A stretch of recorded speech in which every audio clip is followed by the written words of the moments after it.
আপনারা হয়তো অনেকেই জানেন না, আমাদের বাড়ির এই যে এটা কিন্তু ঘুঘু পাখিতে বাসা করেছিল, বাচ্চা হয়েছে, কিন্তু দুর্ভাগ্যজনকবশত মাটা কিন্তু মারা গেছে। মানে মাটা খাবার এনে এখানে বসেছিল আর বন্দুকওয়ালারা তাকে মেরে দিয়েছে। তো আমি কিন্তু বাচ্চাটিকে 2 দিন খাইয়েছি, কিন্তু তারপরে এইভাবে হচ্ছে না, যার কারণে আমি দেখছি তার মায়েরা আসছে না। তাই ভাবছি ঘুঘু পাখিগুলোকে আমি এখন পুষবো, এই জন্য হাতে প্যাকেট নিয়ে আমি উঠে যাচ্ছি গাছে। এই তো প্যাকেট, এই তো গাইস গাছ থেকে নেমে আসলাম, বাচ্চাগুলো হাতে আসছে প্যাকেটের ভিতরে। এখন গাইস আমি তাদেরকে বাসায় নিয়ে যাচ্ছি, যেহেতু তারা এখন মা মরা ঘুঘু পাখির বাচ্চা, তারা মাকে কিন্তু মেরে ফেলেছে। দেখে এখন কি ব্যবস্থা করা যায় তাদের। ডিমের খাসিটা নিয়ে এখান থেকে এটার ভিতরে বাচ্চাগুলোকে রাখবো।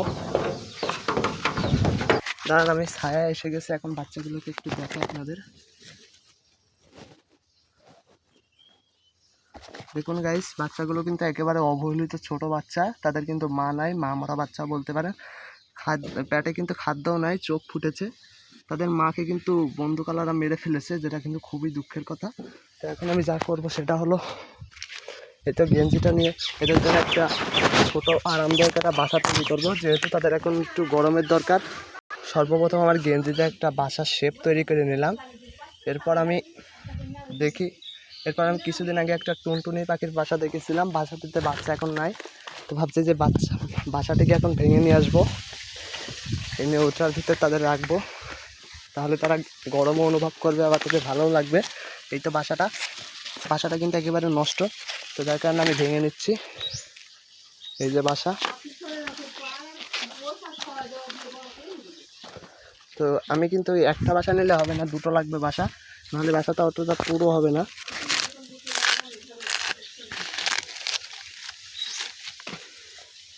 একটা বাসা নিয়েছি, এখন আর একটা বাসা নিতে হবে।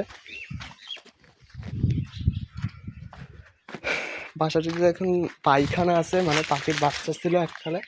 আর একটা বাসা আমি দেখেছিলাম, এটা আমাদের ঘরের কোণে। এই তো বাসাটা, তো বাসাটিতে এখন 2টো একসাথে জোড়া দিব। তো বাসা দুটিকে একটু বড় শেপ দিয়ে নিলাম, এখন যাচ্ছি বাচ্চাগুলোকে এখানে রাখতে।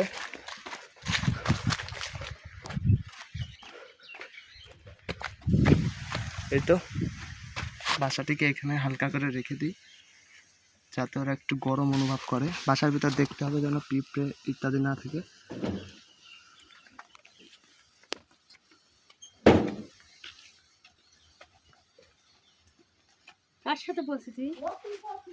গাইস, এবার আমি 2টো বাচ্চাটিকে রেখে দিচ্ছি এক এক করে। এই তো একটাকে রেখে দিয়েছি, তাদের এখন গরমের দরকার।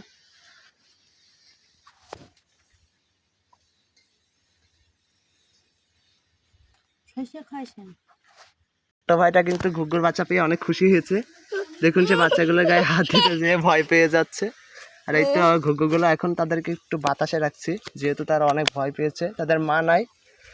তাদের এখন খাওয়ালাম না, যেহেতু দুপুরবেলা খাওয়ালে সমস্যা হতে পারে, একটু পরে খেতে দিব। তো এটাকে আমি ঘরে রেখে দিচ্ছি বাতাসে।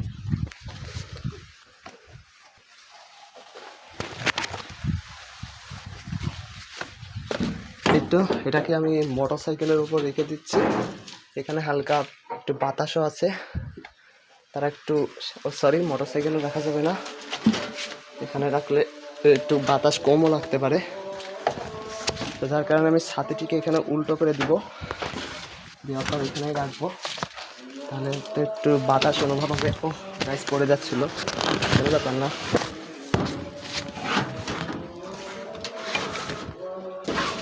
এই তো এখানে রেখে দিয়েছি, আর জ্বালানোর পর্দাটা একটু সরিয়ে দিই, তাহলে তারা একটু ঠান্ডা বাতাস অনুভব করবে।